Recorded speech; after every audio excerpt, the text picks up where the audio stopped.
Di balik gemuruh ombak pantai selatan, ada sesuatu yang lebih tua dari sekadar legenda. Setiap tahun, orang hilang. Kadang ditemukan, kadang tidak.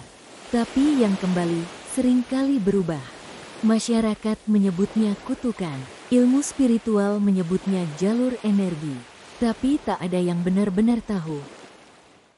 Apakah garis pantai selatan Jawa hanyalah pesisir biasa?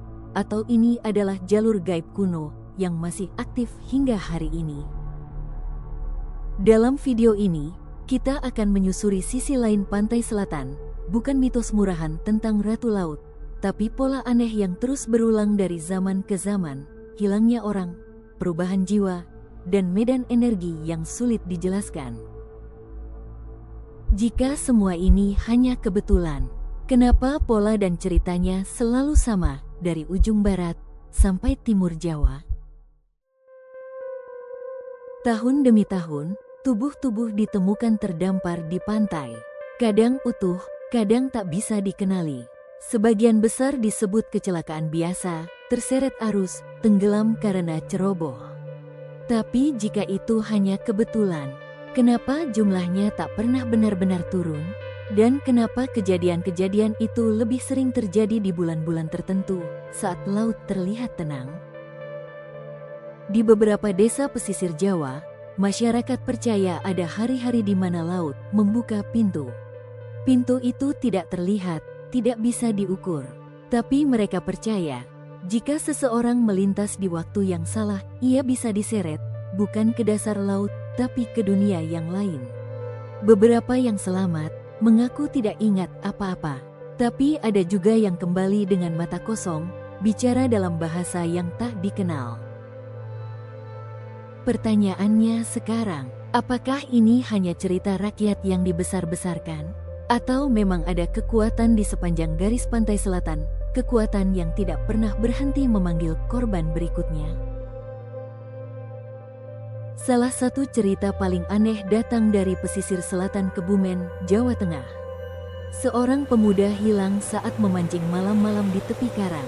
Tubuhnya tidak ditemukan, sampai 3 hari kemudian, ia tiba-tiba muncul di rumah dalam kondisi kering, tanpa luka, tanpa ingatan.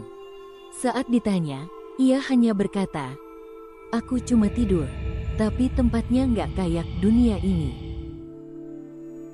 Di daerah lain, seorang wanita tua ditemukan berjalan sendirian di tengah hutan bakau, jauh dari kampungnya.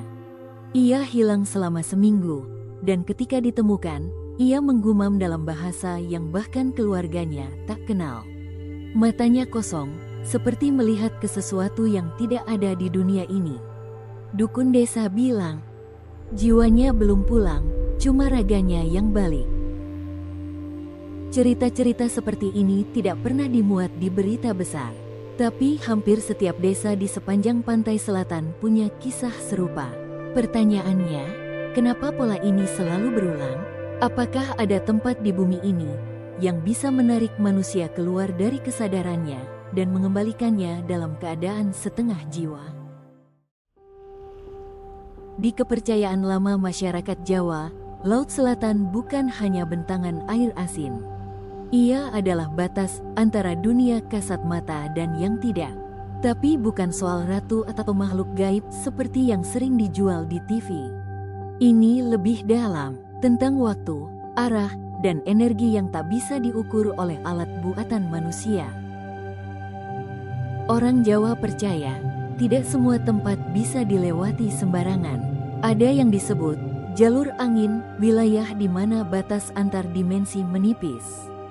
Dan saat jalur itu terbuka, bahkan orang biasa bisa terlepas. Bukan dirasuki, tapi diseret keluar dari waktu dan kesadarannya sendiri.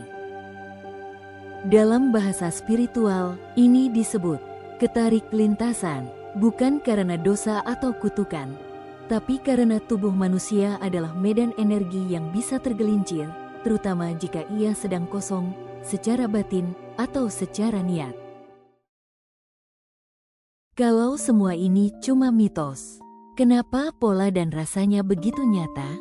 Kenapa tubuh manusia bisa begitu mudah terseret hanya karena salah waktu atau salah niat. Mungkin kita belum paham benar bagaimana energi bekerja, atau bagaimana tempat dan kesadaran saling berkait seperti jaring yang tak kasat mata. Tapi satu hal yang jelas, garis pantai selatan bukan sekadar batas air dan daratan.